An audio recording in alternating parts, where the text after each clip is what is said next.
Salam dalam kasih Kristus, kita berjumpa lagi dalam The Voice of Hope, suara pengharapan. Dan hari ini kita akan membahas satu perkataan Yesus Kristus yang sangat dramatis di atas kayu salib, yaitu aku haus, dengan tema realitas derita. Sebelumnya marilah kita berteduh sejenak dalam doa. Mari berdoa. Ya Tuhan, berilah kami pengertian dan hikmat dari Tuhan, supaya kami memahami betapa agung dan betapa Tuhan telah ditinggalkan di kayu salib dan mengalami derita yang sungguh berat karena dosa-dosa kami. Biarlah Voice of Hope saat ini sungguh menolong dan memberkati kami. Amin. Satu ayat firman Tuhan kita renungkan sesuai dengan perkataan Tuhan Yesus di atas kayu salib, yaitu dari Injil Yohanes pasal 28. Injil Yohanes pasal 19 ayat 28, satu ayat firman Tuhan. Saya bacakan untuk kita. Sesudah itu, karena Yesus tahu bahwa segala sesuatu telah selesai, berkatalah ia, supaya genaplah yang ada tertulis dalam kitab suci, aku haus. Saudara, sebagaimana dikatakan tadi, dengan perkataan Yesus aku haus, kita ada dalam sebuah perenungan realitas derita. Ini tema yang sangat penting, karena kalau kita bicara soal derita manusia, ini bukan sebuah permainan atau sebuah sandiwara atau sekedar perasaan saja, tetapi derita itu realitas yang sungguh menusuk, menghancurkan kita semua. Dan karena itu dalam penderitaan yang dialami, terkadang orang bisa berubah menjadi lebih baik atau menjadi pahit dengan kehidupan ini. Dan salah satu kata-kata Tuhan Yesus yang sangat luar biasa, punya makna dalam, itu ketika berseru aku haus. Saudara, saya bayangkan ada beberapa orang dalam pakar berpikir positif seperti Norman Vincent yang mengatakan bahwa seakan-akan kalau kita berpikir positif, kita mampu menangani pikiran kita, maka dunia dan alam semesta memberikan hal-hal yang positif kepada kita.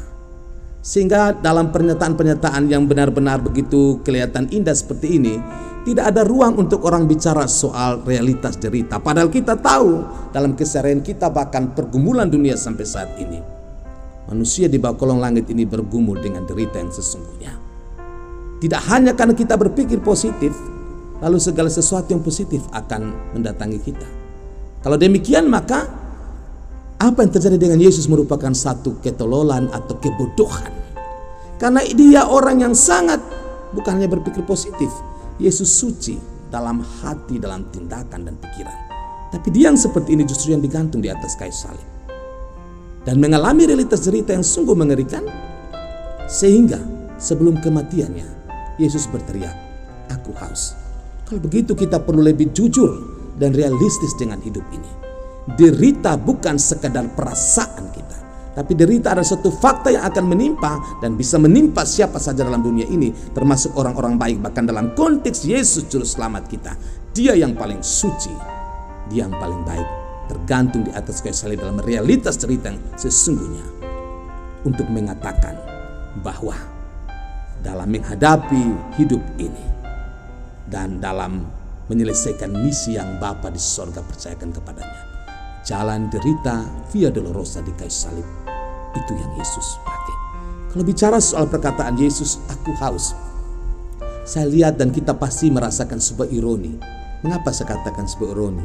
Kita ingat beberapa tahun, 3 tahun sebelumnya, sebelum dia disalibkan dan akan mati di kayu salib, bukankah Yesus yang sama adalah orang yang pernah melakukan tanda mujizat pertama di Kana, merubah air menjadi anggur? Bukankah Yesus yang sama adalah dia yang dengan belas kasihan cinta kasih ketika 5.000 orang dia ajari dan mereka kelaparan, mereka rasa haus, dia memberikan mujizat yang luar biasa? Dan bukankah dia Tuhan yang sama yang mendatangi seorang perempuan di sumur Yakub dan berbicara soal air kehidupan? Bagaimana mungkin dia Tuhan yang sama? Adalah dia Tuhan yang sekarang berteriak aku haus. Bagaimana dia yang menyatakan dia sebagai sumber air kehidupan, yang mampu membuat mujizat yang luar biasa, adalah yang sama yang tergantung di kayu salib dan berteriak aku haus dalam derita yang luar biasa. Saudara, ketika Yesus berteriak aku haus, atas kayu salib. Itu bisa kita artikan dengan melihat beberapa perkataan Yesus yang sebelumnya. Ketika Ia berkata, "Ibu, inilah anakmu," dan Yohanes dialah ibumu. Yesus mau menunjukkan derita Dia di atas kayu salib sebagai manusia adalah derita karena terpisahkan dari keluarganya, khusus dari seorang ibu yang seharusnya bisa melakukan sesuatu padanya. Ketika anaknya berteriak, "Aku haus," karena derita yang dialaminya, seorang ibu yang bijaksana lembut hati biasanya akan memberikan sesuatu bagi anak yang dikasihnya. Tapi di kayu salib hubungan itu terputus. Bahkan Alkitab mencatat, ketika dia berteriak, "Aku haus," lalu mereka memberikannya, para pasukan Romawi memberikannya anggur bercampur mur atau empedu. Yesus justru menolak meminumnya. Beberapa penafsir mengatakan minuman ini semacam sebuah minuman dengan zat yang biasa membuat orang merasa tidak akan sakit, semacam ada zat yang membuat orang kebal terhadap derita. Karena itu Yesus menolak meminum anggur yang dicampur dengan mur atau empedu. Berarti Yesus dengan sengaja mau menanggung derita saudara dan saya, dosa kita di atas kayu salib, tanpa kehilangan atau tanpa tidak lagi menjadi orang yang sadar. Dia tetap sadar menanggung derita kita dalam kehausan yang paling dalam. Dan yang kedua, ketika Ia berteriak, "Eli Eli lama sabachthani," bukan hanya orang-orang terkasih yang meninggalkannya, tetapi Allah juga meninggalkannya. Dari sini kita bisa memiliki suatu pemahaman. Tidakkah begitu mengerikan hidup ini? Ketika di saat-saat sulit, justru orang-orang kita kasih dan Allah memalingkan mukanya dari Kristus. Itulah mengapa Yesus berteriak, "Aku haus." Dia menyatakan teriakan yang luar biasa itu karena segala dosa, kejahatan yang manusia perbuat, termasuk yang dibuat oleh saudara dan saya, ditanggungkan kepada Yesus. Dia menanggungnya dengan sempurna. Di atas kayu salib, Yesus menanggungnya sebagai konsekuensi menjadi penebus bagi saudara dan saya. Dehidrasi yang berkepanjangan, yang mengerikan, memang menyakiti hati Yesus sebelum kematiannya. Tapi kehausan karena terpisahkan dari Allah yang adalah Bapanya. Kehausan karena dosa manusia yang begitu mengerikan ditimpakan atasnya, membuat Yesus mengatakan, "Aku haus." Namun perkataan "aku haus" juga adalah perkataan seseorang yang mulia dalam diri Yesus Kristus yang tergantung di kayu salib, yang rela menanggung segala sesuatu dan kelak akan mencapai kemenangan. Ketika Dia berteriak, "Aku haus," Dia tidak menjadikan ini sebagai teriakan terakhir, karena teriakan terakhir nanti Dia akan mengatakan sudah selesai. Saudara yang terkasih dalam Tuhan Yesus, sebuah refleksi bagi kita semua dalam menjalani hidup di tengah dunia yang bergumul seperti ini. Ada banyak hal yang bisa membuat kita menderita dalam dunia ini. Merasa ditinggalkan, kesepian, merasa hidup ini tidak lagi berarti.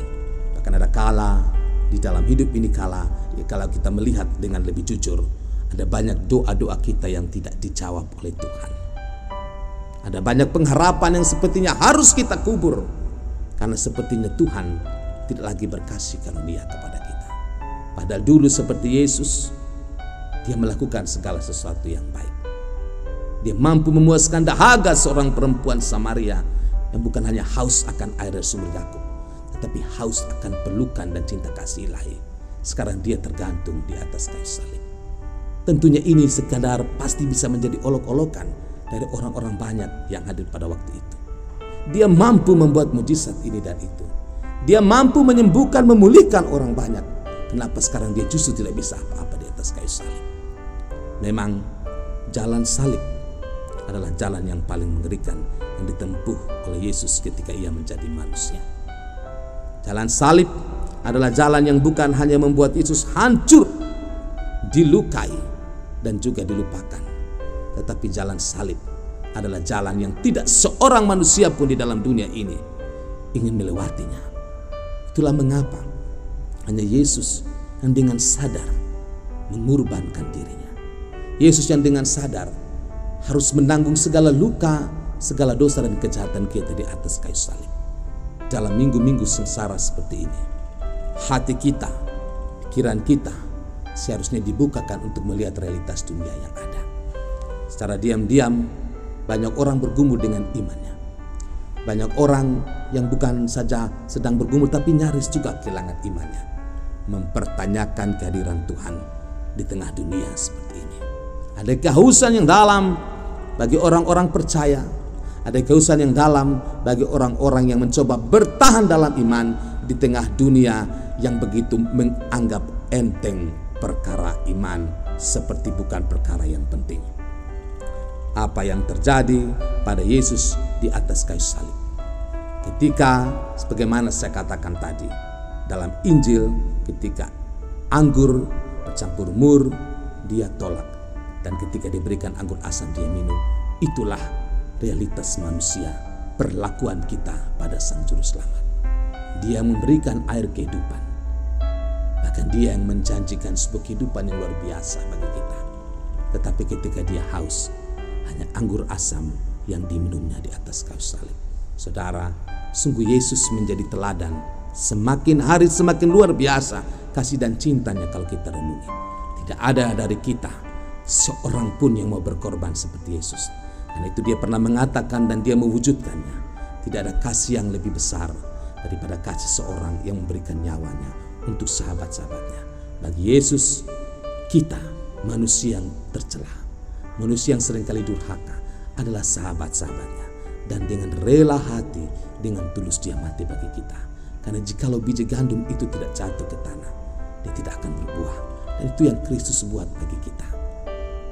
Dengan aku haus, perkataan Kristus, genaplah sudah derita yang harus ia tanggung. Dan dari situlah kita belajar bahwa tidak ada perkara sepele di dalam dunia ini. Derita manusia selalu menjadi pergumulan terbesar bagi kita. Tapi kita bersyukur Tuhan yang kita kenal, Immanuel, Allah yang menyertai kita, Yehoshua, Isa Al-Masih atau Yesus Kristus adalah pribadi yang masuk ke dalam penderitaan kita, bahkan memikul derita kita, menjadi kutuk di atas kayu salib, menanggung segala dosa dan kutuk kita, supaya kita memperoleh sahabat dan juru selamat di dalam Dia. Tuhan memberikan kekuatan bagi saudara dan saya. Kiranya dahaga kita, kehausan kita di dalam hidup ini, menjalani pergumulan berat hidup ini, dipuaskan hanya dengan kembali menyandarkan diri padanya. Dia haus, tetapi dialah juru selamat yang menjanjikan air kehidupan bagi kita.